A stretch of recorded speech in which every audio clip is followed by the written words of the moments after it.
Welcome back to another episode of Consciously Clueless, the podcast that teaches you how to live a healthier lifestyle that makes you and the planet happier. The world is changing quickly. Sometimes it feels like you can't keep up. I hear you. You want to make the world a better place, you care, but you don't know where to start. You know taking care of yourself is important, but how? I get it. I have a history of diving into a new endeavor seeking perfection and quickly feeling like I failed. Whether it was going vegan or learning how to recycle more, I wish I had guidance to keep me on track and not overwhelmed. I can't lie, the world needs your help. But it doesn't need you to be perfect. This podcast is here to help. Here we go. This episode is a mashup of previous episodes I did in 2001 all about depression. An important part for me about conscious living is talking honestly about my mental health. Okay, so today we are talking about depression. So let me backtrack. I have dealt with depression and anxiety for a few years now, and actually, as I kind of work through things and reflect on things, I realize that I was probably dealing with depression for longer than that, but just wasn't naming it and probably didn't want to call it that. But that's a whole nother issue. So even if you've experienced it, depression can look different for everybody. And especially if you haven't experienced it, it can be hard to kind of wrap your head around.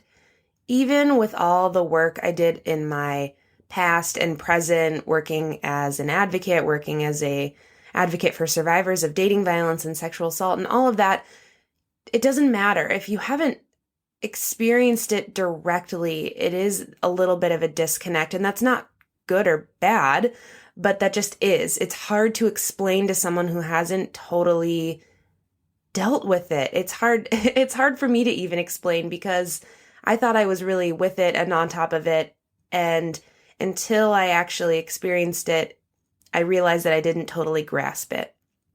So I want this episode to be kind of a 101. I'm going to do a few different parts of supporting someone with depression because I think that it is really important to learn how to help somebody. So whether it's your partner, your spouse, your best friend, your kid, your parent, your whoever, if you are a support person in that person's life, it is important to think about how to do better and how to be there for them. So in this part one, I want to just do a 101 of depression to kind of just lay the foundation.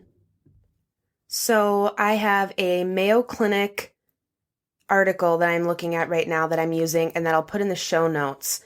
But this article lists the long list of potential symptoms of depression that vary from person to person. And I'm going to read them because I think it's really important to hear all of the different ways depression can manifest for someone. So, feelings of sadness, tearfulness, emptiness, or hopelessness. Angry outbursts, irritability, or frustration, even over small matters. Loss of interest or pleasure in most or all normal activities, such as sex, hobbies, or sports. Insomnia or sleeping too much.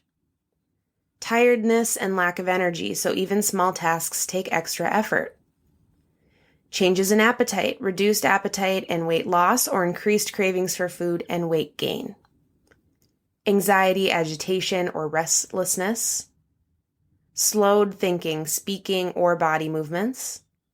Feelings of worthlessness or guilt, fixating on past failures, or blaming yourself for things that aren't your responsibility. Trouble thinking, concentrating, making decisions, and remembering things. Frequent or reoccurrent mention of death, suicidal thoughts, suicide attempts, or suicide. And unexplained physical problems such as back pain or headaches. So the article goes on to detail that depression symptoms usually are severe enough to cause noticeable problems in day-to-day activities like work, school, social activities, relationships with others. Other people may feel generally miserable or unhappy without knowing why. So let's talk about a few of these quick, and then I will detail my own experience with depression just because that's what I can speak to kind of help maybe help you understand as the listener if this is something that you've never experienced. So there are the typical ones that we think of when we think of depression. Sadness, maybe lack of appetite, sleeping a lot. But what we don't talk about as much, I would say, is the physical manifestation. So back pain or headaches, or the irritability, the frustration, or the feelings of guilt, fixating on past failures. We don't talk about those as much because we kind of have this societal stereotype about what depression looks like and then how that looks for people. And like I've already established, it's different for every single person. Every single human being's depression is going to look different. So what did mine look like? I will speak to my own experience. When I am kind of deep in my depression, I am definitely sad and hopeless. That was the last thing that kind of scared me when talking to my therapist was I've never felt so hopeless. And even though I logically can think that my life is okay, I can't escape the fact that I feel hopeless. And that started to scare me. Another thing that I think I definitely experienced was feeling guilty. When I look at my life, I'm like, wow, I'm super privileged. I have all these amazing things going for me. I have a job. I have family that cares for me. You know, I can list a zillion things going right for me. So to experience depression it felt like it was just not right. Like it was me doing something wrong, because how can I have this great life and be so privileged and have things other people would dream of and feel so shitty? So I felt guilty, like I was an asshole, basically, that I shouldn't feel this way. And because I internalized that for a while, I wasn't talking about how I was feeling because I didn't want anybody to think I was being a brat, which is so fucked, right? Because that just made it worse. But that's a real thing. That's a real thing. Those feelings of guilt are so, so real for people. I was also getting some headaches and definite sleeping too much. I'm still recovering and kind of trying to fix my sleep pattern because I slept more than I ever even knew was possible for me to sleep when my depression is like really bad for a long, sustained period of time. I also had a change in appetite. I was not as hungry. I just couldn't eat. Or if I was hungry, nothing sounded right, and then I would try and eat and I'd feel sick. And that's another thing about the physical manifestation. Like it's not all just in the mind. It's not all just rumination. There's reactions in our bodies because there is no just mental health or physical health or whatever. It's all connected. So I think the interesting thing about talking about depression is that if you haven't experienced it, and I wondered this too myself a long time ago, is just kind of like, what is the point of just having a bad day versus depression? So these symptoms are depression when they become severe enough to, like the article said, cause those day-to-day problems.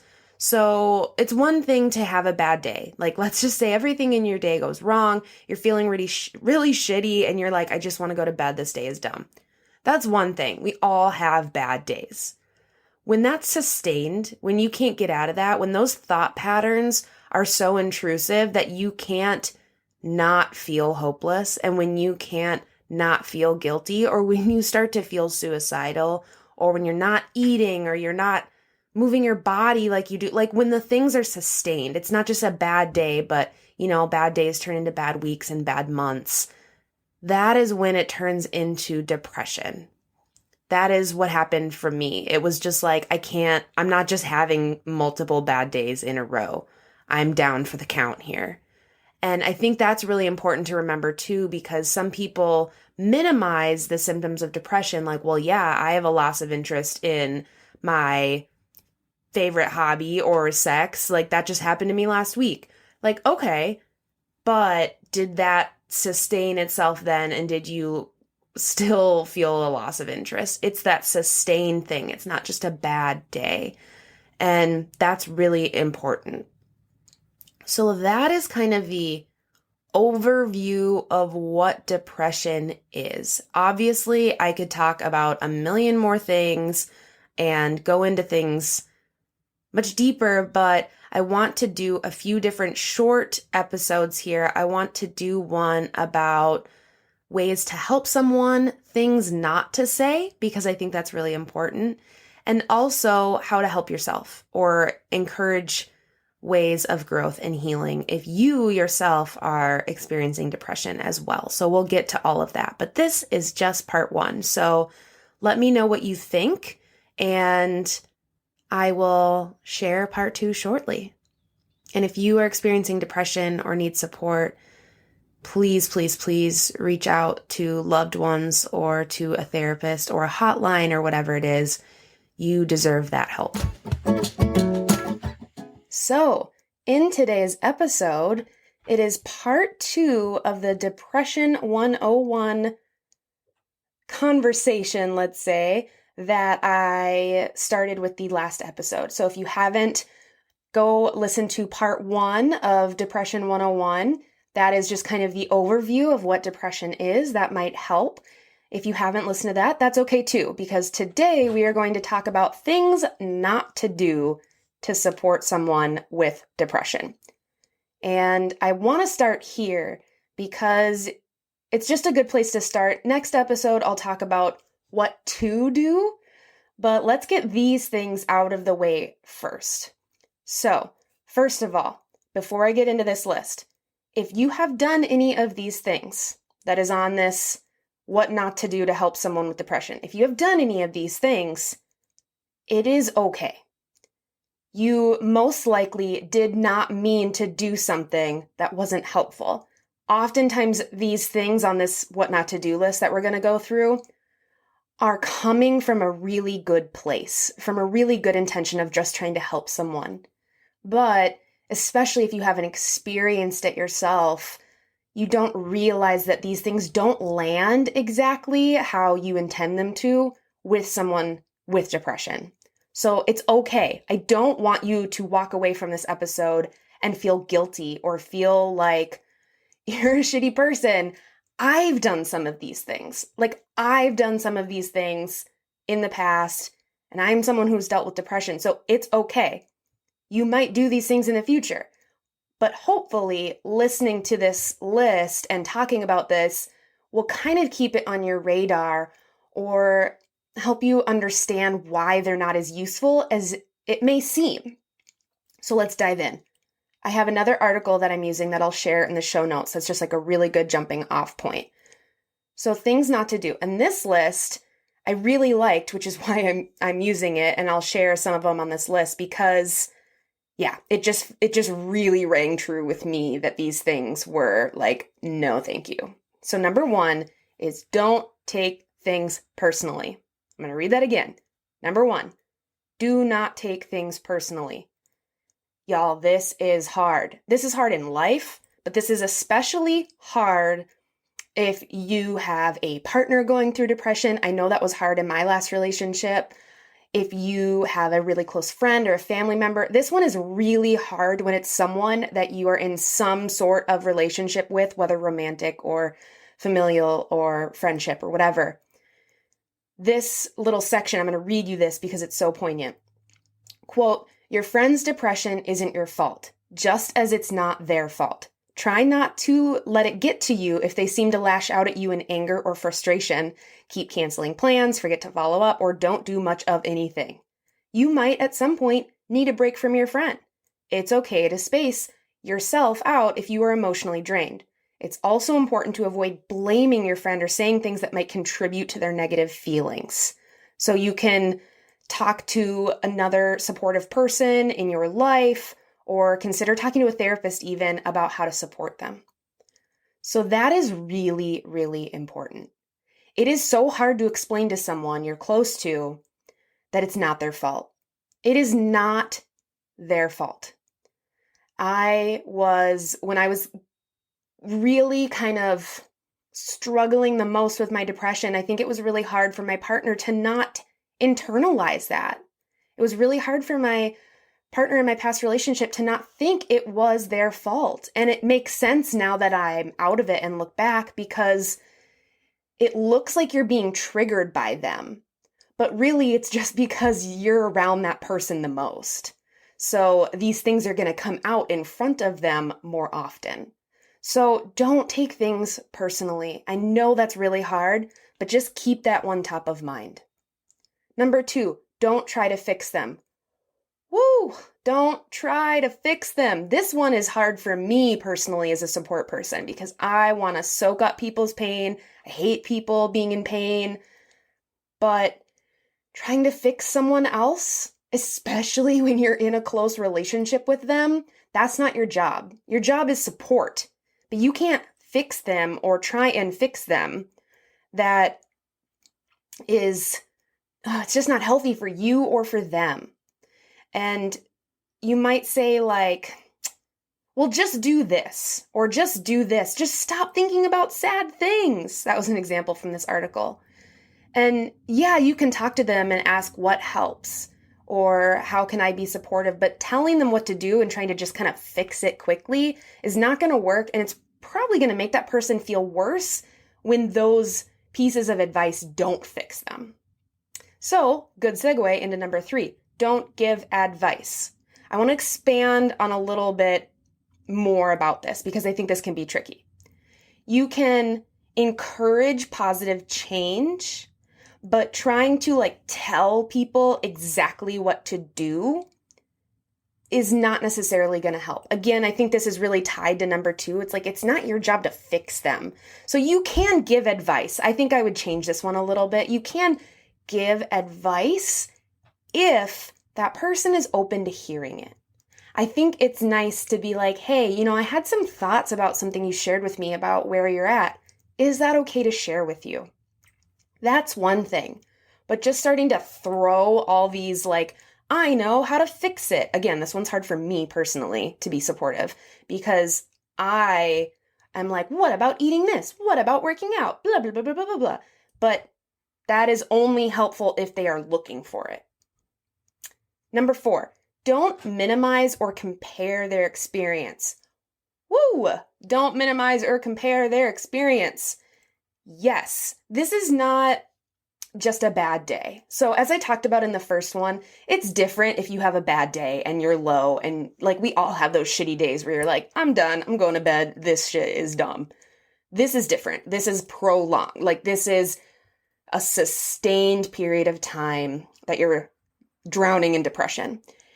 And it's not just a sad day. So kind of that minimizing, oh, we've all been there is, it's so painful. It's so painful because then it makes them think, why can't I just get over it? Or if we've all been there, nobody else seems to be struggling like me. The pain is so real and so hard to explain when you're in it. It's just not helpful to be minimized. Number 5, this is important. I want you to listen up. I mean, hopefully you're listening the whole time, but listen to this one.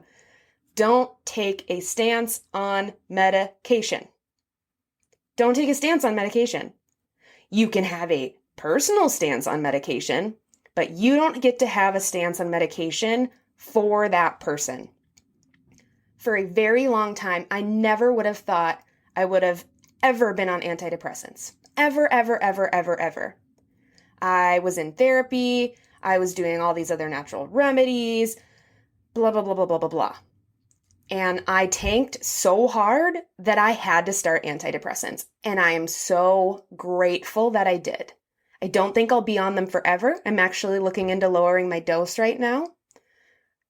But it was a really good decision for me. And I'm so lucky that the few people in my life who were supporting me through this time were very encouraging and were very good at saying yeah, maybe that is something to look into if you're considering it. But it's not that anybody said, you have to be on medication, or the really scary part is when people try to tell you not to. I can't believe you're putting that in your body. Yo, I'm a big old hippie over here, but I'm going to take antidepressants because I need to get out of bed in the morning.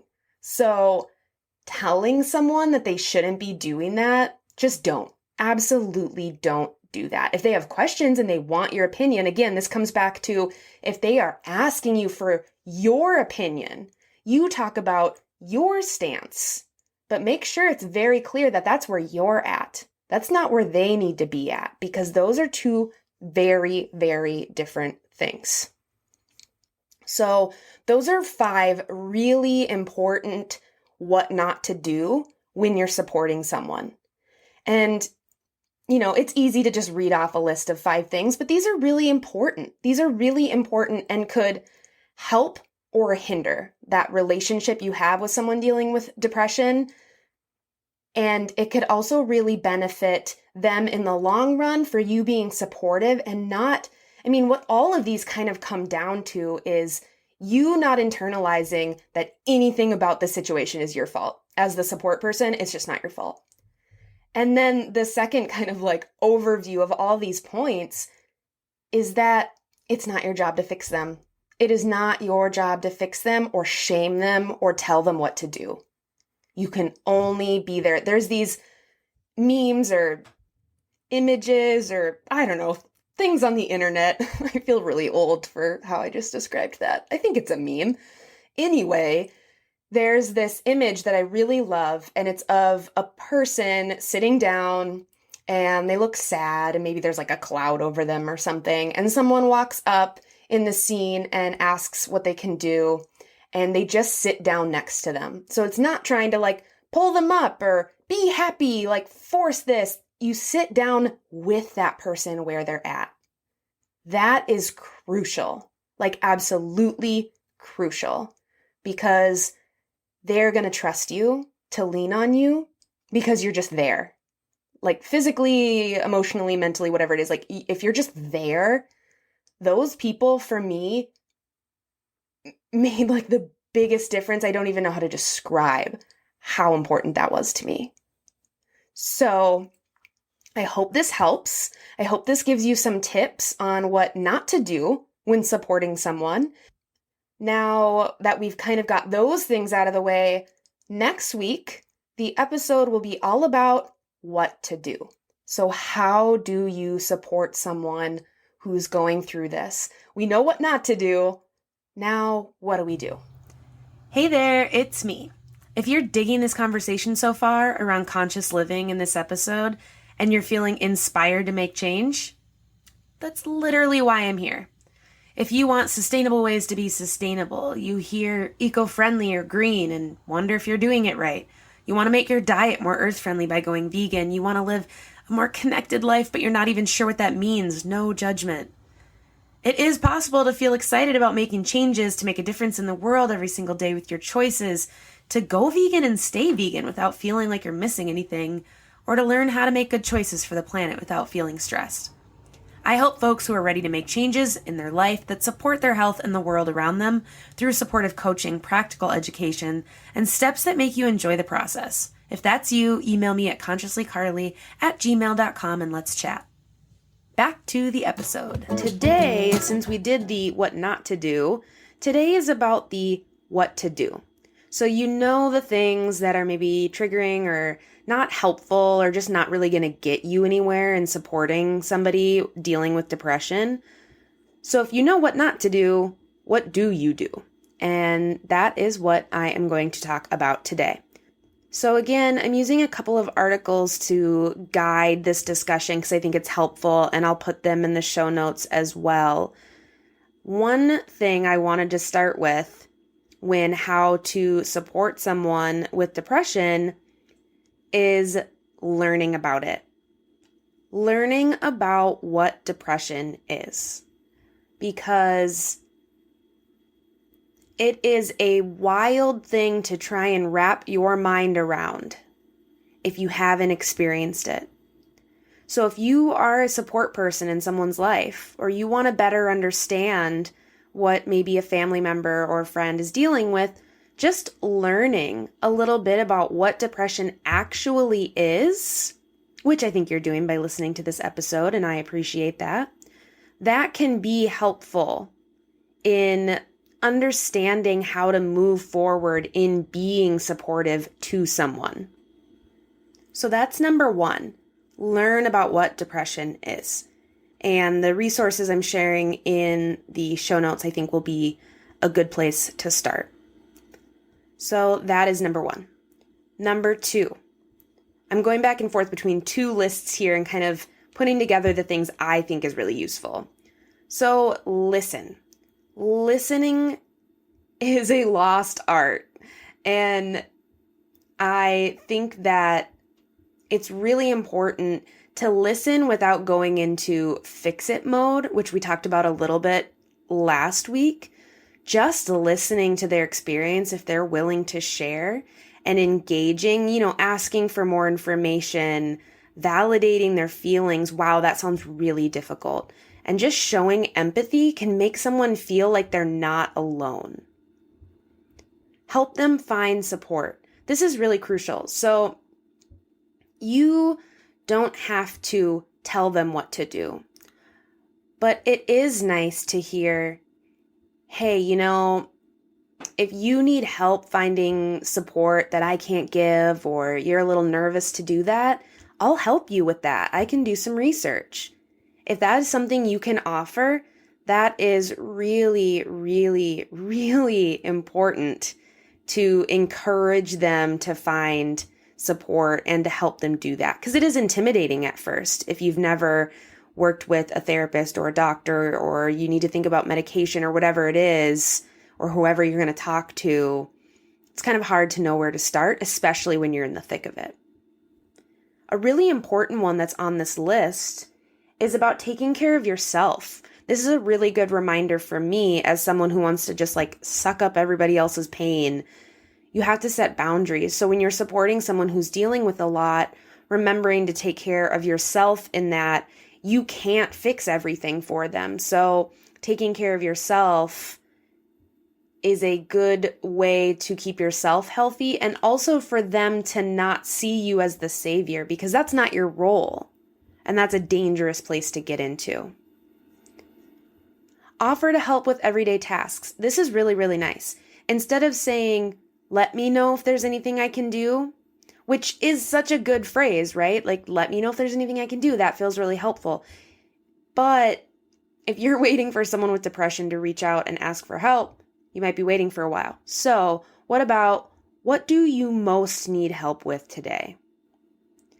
Or if maybe you know this person really well, your best friends, and you know that when they get into a bad place, cooking is the thing, or eating healthy, or maybe just eating kind of falls to the wayside. So, hey, can I pick up some things from the grocery store for you today? Maybe coming up with an example of what you could do to support them might, in their mind, make them realize what would be helpful.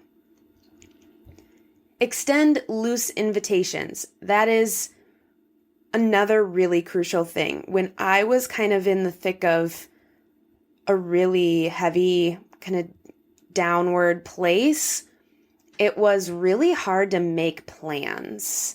And it was easier to cancel plans than to actually go. But canceling plans made me feel like a really shitty friend or a really shitty person. Reminding someone I'm just happy to see you when you feel like it, and making sure that they don't feel bad for having to, maybe step away from some events or some plans that you had made with them is really, really nice to know someone's not going to be mad at you. Be patient. This is a really important one. There is no clear line of time. Oh my gosh, otherwise known as a timeline. There is no clear timeline for when the depression is going to get better or worse. It depends on so many different factors. So if you offer to help someone and offer to support someone, don't expect that means tomorrow everything is going to be back to normal. It's just not. Stay in touch, sending a quick text, even if you don't hear back from them, sending a quick text and just reminding them hey, I'm thinking about you, is a really good seed to plant in their mind that you're a person to continue to reach out to. So diving a little deeper, I touched on a few of these in the last few examples from this article, but here are some things to actually say. So those were more of things you can do, but here are kind of pushing you to think about what you can actually say. And so the I'm here when you're ready, we touched on that. The what can I help you do today, we touched on that. Telling someone you're not alone. You're not alone. I may not understand exactly how you feel, but you're not alone. Those words are so powerful, and it sounds really corny and cheesy and also maybe like obvious. But when you aren't feeling good and you're not rationally thinking, that is a really good phrase to hear. I really loved this one too. You're important to me. When you're in a dark place, even if you inherently know you have all these amazing people in your life, it's hard to feel like you're not a burden. It's hard to feel like you're not just kind of dragging people down. So a reminder of you're important to me is really, really beautiful. Like really beautiful. And I can guarantee you they'll remember that you said that. I really liked this one too.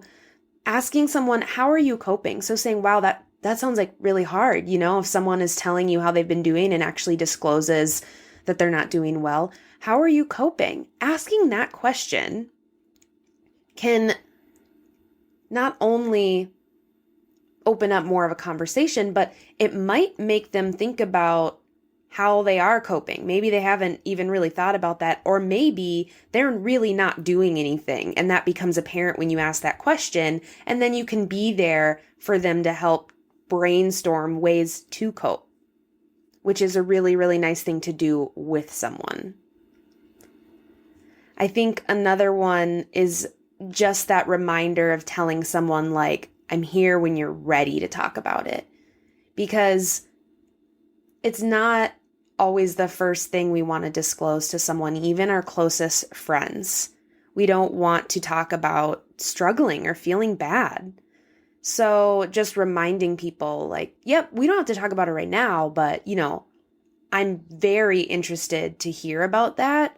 And when you're ready, I am here.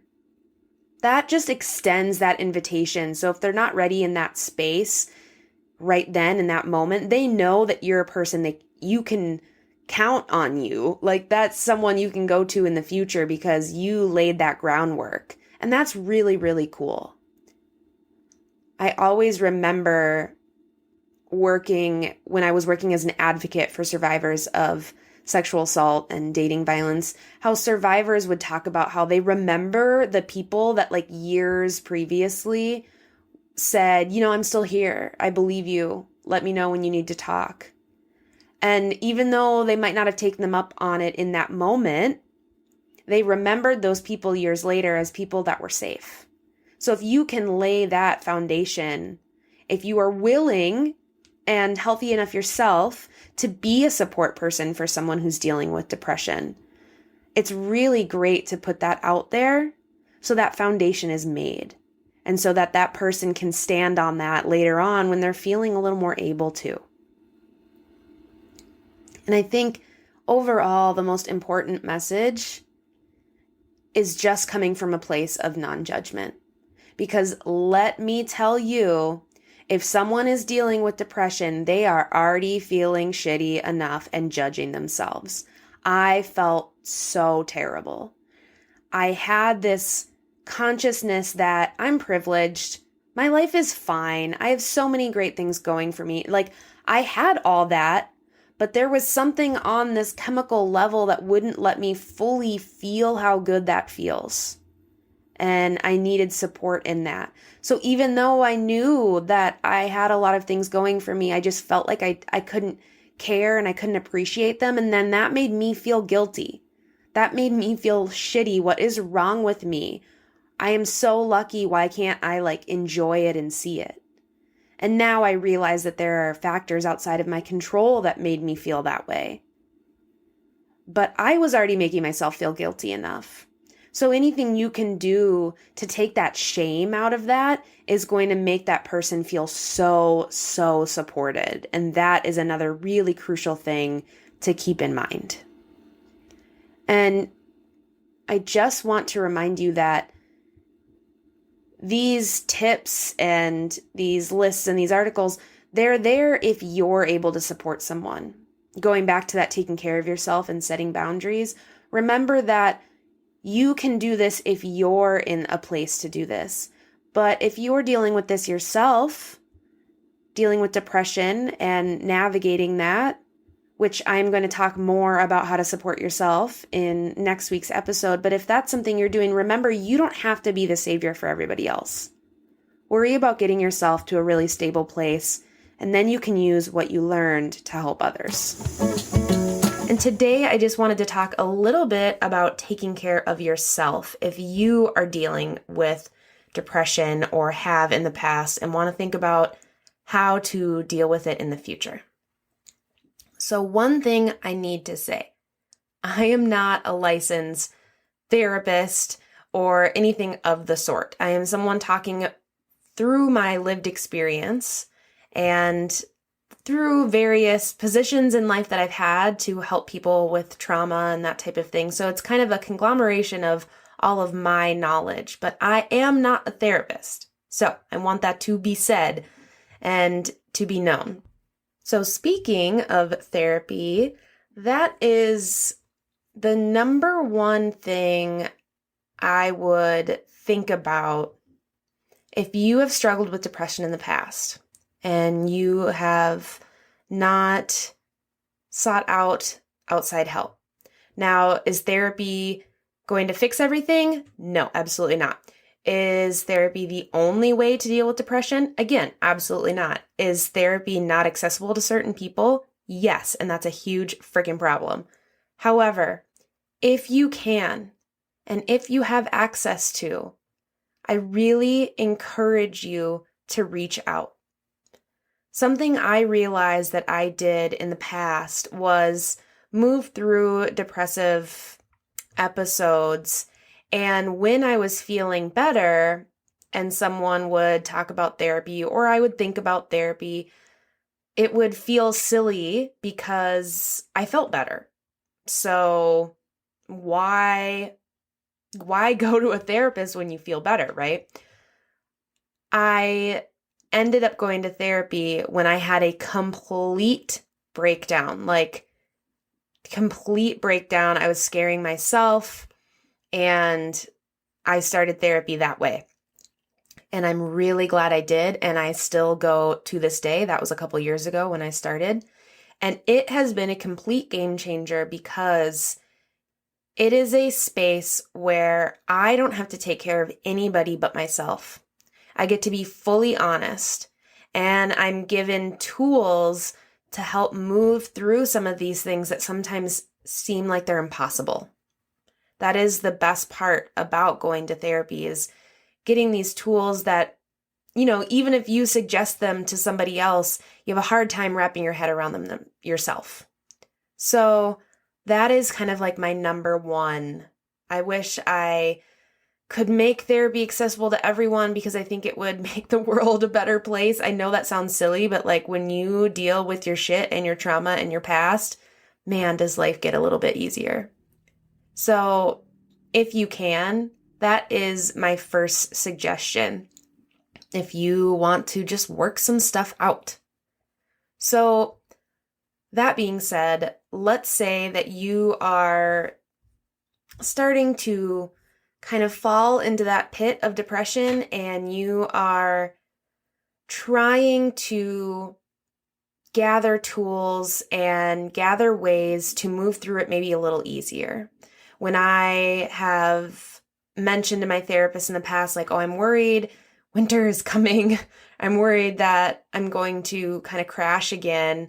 She always reminds me that you survived it last time and you have more tools and more knowledge. So this time is going to be different. And that is really important. So I want to give you some of those tools that just might seem simple, but really help when you're starting to slip into that. So Some of these are from another article I found, but I will share that in the show notes. This one is really, really crucial. Wake up and get out of bed. Seriously, wake up and get out of bed. The longer you lay in bed when you are not in a good place, all of those negative thoughts come streaming back in through your brain, and then you can just sit there and stew in it. But if you start moving, you start to see things a little differently. Things start and things start to feel a little more possible. So if you can, get up when you wake up. Don't dwell in anything that's going to come into your brain upon coming back into the conscious world.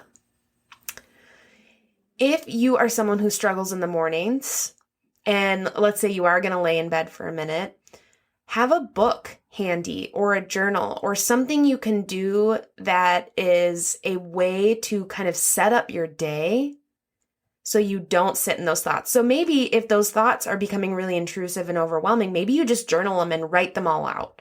For me, that always feels like I'm getting them out of my body, like I'm putting them on the page to get them out of my body. Or maybe a book, or I hesitate to say this because it's complicated. I generally don't prescribe or suggest social media right in the morning. I myself have been trying more and more to not reach for my phone, not go onto social media or any apps until I kind of do my little morning routine. However, if you can text a friend that knows that you're struggling, or if you can go watch, like, what's your funniest favorite YouTube video? I have a few that I can watch again and again. For example, Chris Pratt bloopers from Parks and Rec, or Ali Wong stand-up. There's a few that I know will always make me laugh. And if you can do something like that, then by all means, go on your phone and start laughing. Just like start laughing. It's so good for you to start your day that way. Another big one, and I think this can start not just in the morning, but in your evening before going to bed, plan your day. When you wake up and you're like, oh, gosh, another day, and I'm just not feeling it. When you already have a plan, when you made a plan, when you were in a better place, let's say, then you kind of have some structure. Then you can say, okay, you know what? I made a plan for this. I made a plan for this moment.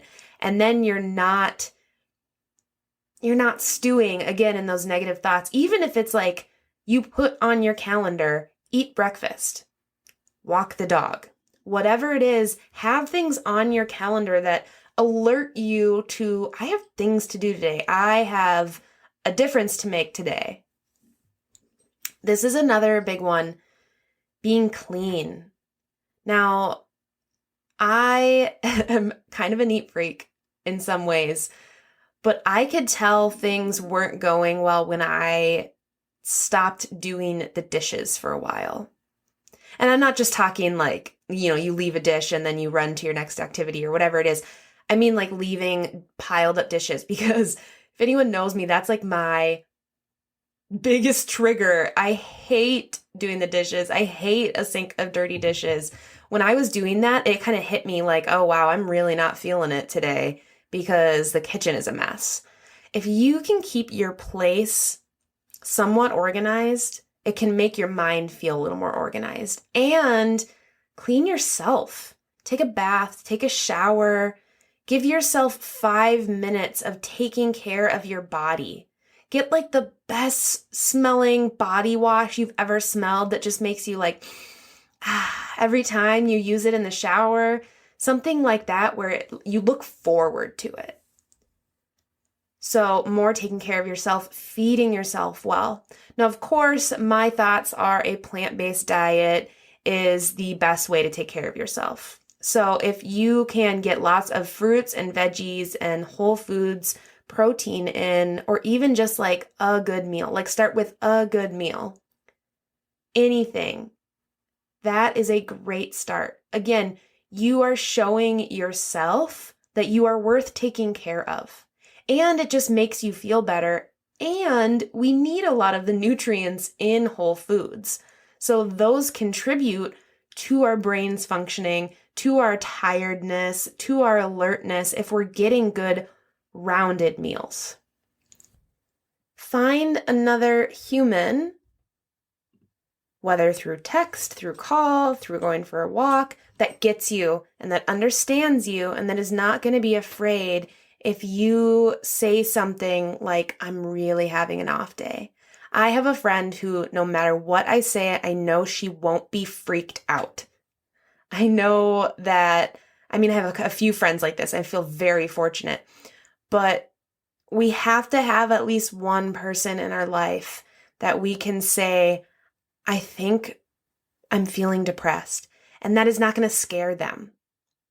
So think of that person for you and tell them, you're my person who I feel really comfortable with sharing this scary stuff. Is that okay with you? And then they know that you might be reaching out to them in those moments. Here's another one from the list in the article I'm going to share that I love, of course, but I love how they phrased it. It says, spend 10 minutes learning about meditation. Guess what? Meditation is amazing. The science says that. There's proof in the pudding. I know that it can be intimidating to meditate. There is a lot of images that get conjured in our mind that may make it seem really unattainable for you. But the thing I like about this phrase is it says learning about meditation. So you don't have to wake up tomorrow and be some expert and meditate for an hour. But what if you took 10 minutes to learn about meditation? Or maybe you just listened to a meditation while doing other things, not yet sitting down and quieting the mind, because that can be scary, but just learning about meditation. If you need some help, I can totally assist you in that and have resources on my website. So just keep me in mind if you need any guidance. The last thing, don't buy into depression think. This is an illness. It is not who you are. You are dealing with depression. And that's okay. But that doesn't mean that you are down for the count or that it changes who you are at your core, because who you are at your core is the person that's going to help you through it. Remember how strong you are, how amazing you are, how much you mean to everybody else in the world, and how much you mean to yourself. And you might not feel that yet. You might not feel that yet. But loving yourself is really important in these moments because you then learn to care and contribute to your own well-being in a different way. So remember that you are loved, you are cared about. I love you, I care about you, I'm here for you, I'm in your corner. If you ever need resources or help or just want to say the words, I think I'm dealing with depression and I need a place to start, I'm always here for that, because I had people in my life who allowed me to name those scary things, and it made all the difference. And finally, if you need help, there are so many amazing resources out there for someone to talk to. You can go to Psychology Today and find a therapist. You can go to BetterHelp. There are all these different places that are trying to make resources like therapy more accessible. If you're hearing this message, you've listened to the entire episode of Consciously Clueless, and for that, thank you so much. I hope you enjoyed this new episode, and if you did, please leave a review on Apple Podcasts, Spotify, or tag me and share in social media. Share this episode with others who may be interested in this topic. To get more resources, influence on topics covered, and bonus content, join the Consciously Clueless community over on Patreon at patreon.com/consciouslycarly. And don't forget, if you need help living more consciously, let's work together. Email me today. See you next Wednesday for a new episode. This podcast is supported by all the brands that I love and that I get to work with. Considering how much I talk about the fact that we should be buying less, you know, if I'm promoting a brand, it means I use it myself and I love it. Sometimes the stars align and I score discount codes for the brands that I love. If you go to consciouslycarly.com/shop, you'll find discount codes for brands like Parade, that sells sustainable underwear, Terraseed, that is vegan vitamins, Joy, selling sustainable plant-based milk alternatives, Plain products that chose a new way to provide the world with shampoo, conditioner, body wash, and more by using returnable, recyclable containers. There is so much on that page of all the brands that support this podcast and support the work I do. So don't forget to go to consciouslycarly.com/shop to check all of that out.